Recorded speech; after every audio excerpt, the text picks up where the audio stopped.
এতদিন চলছিল স্ট্রাইকারের খোঁজ, অবশেষে মিলল। সেই স্ট্রাইকারের এতই গোলের খিদে যে বাঁশি বাজতে না বাজতে পরিয়ে দিল গোলের মালা। না, এই ম্যাচ ফুটবল মাঠের নয়, রাজনীতির ময়দানে। যে আক্ষেপ হতাশা নিয়ে এতদিন চলছে বিজেপি, তারাই ফিরল স্বমহিমায় সিপিআইএম কে গোল দিয়ে। খেলার মাঠের সঙ্গে রাজনীতির কোনো ফারাক নেই, এখানেও জয় হার আছে। হারের পর ময়না তদন্তও আছে, প্রত্যাবর্তনের তাগিদ আছে। সেই মরিয়া মনোভাবই আবার ম্যাচে ফেরালো বিজেপিকে। আরজিকর ইস্যুতে রাজ্যের প্রধান বিরোধী দল বিজেপিকে কোণঠাসা করে ফেলেছিল লাল ঝান্ডা, কার্যত হাইজ্যাকই করে ফেলেছিল। রাত দখল, পথ দখল, ভোট দখল, মিটিং, মিছিল, ভাষণে একেবারে খড়কুটোর মতোই উড়ে গিয়েছিল বিজেপি।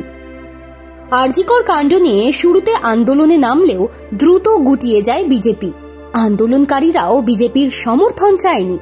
এ নিয়ে কম ক্ষোভ ছিল না পদ্ম শিবিরে। শুভেন্দু অধিকারী থেকে শুরু করে সুকান্ত মজুমদার সকলেই সিপিআইএম এর সমালোচনায় মুখর হয়েছিলেন। কিন্তু দ্রুত খেলা ঘুরেও গিয়েছে। এক গোলে এগিয়ে থাকা সিপিআইএম আবার কেন কোণঠাসা হয়ে পড়ল? এর কারণ খুঁজতে হলে ঢুকতে হবে দুই দলের মনে। আরজিকর আন্দোলনে ব্যাপক সাফল্য সিপিআইএমকে অনেকটাই স্বস্তি দিয়েছিল। 13 বছর ধরে বামেরা বাংলায় কার্যত হারিয়ে গিয়েছিল। একের পর এক ভোটে স্রেফ শূন্যতা। হঠাৎই সেই অন্ধকার কাটিয়ে আলোয় ফিরেছিল সিপিআইএম, আর তা সম্ভব হয়েছিল এক ঝাঁক যুব নেতার জন্য। আরো ভালো করে বললে মীনাক্ষী মুখার্জির জন্য। আরজিকর কাণ্ডের প্রথম দিনে নির্যাতিতার গাড়ি থামিয়ে তিনি বাম বিপ্লবের ফিতে কেটেছিলেন। ধীরে ধীরে তাই আগুন জ্বালিয়ে দিয়েছিল বাংলায়। সারা রাজ্য রাস্তায় নেমে পড়েছিল। তৃণমূল সরকার পর্যন্ত চাপে পড়ে গিয়েছিল। বামেদের মুখেও ফুটেছিল হাসি। নিদারুণ খারাপ দিনেও শহর বা গ্রামে যারা বামপন্থায় বিশ্বাস রেখেছিলেন, তারা নতুন করে দেখতে শুরু করেছিলেন স্বপ্ন। 1 বছর পর বিধানসভা ভোট। শূন্যতা কাটবে তো বটেই। কে বলতে পারে বামেরা আবার আলো জ্বালাবে না বাংলায়? যেভাবে চলে গিয়েছিল আচমকাই সেভাবেই ফিরে আসবে না। মুশকিল হচ্ছে রাজনীতির খেলাটা অনেকটা লিগের মতো, লম্বা খেলা।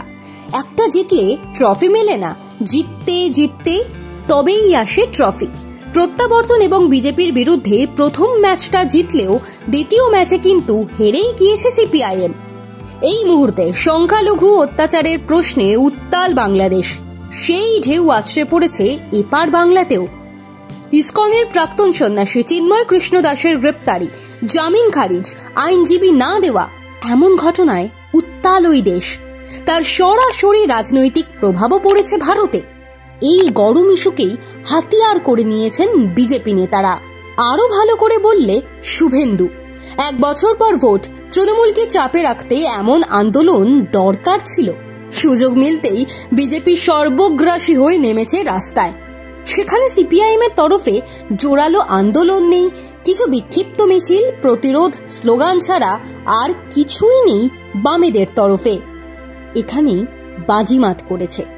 যে সিপিআইএম কে নিয়ে খানিকটা চিন্তায় ছিল বিজেপি, সেই বামেদেরই নকআউট করে পদ্ম শিবির আবারও স্বমহিমায়।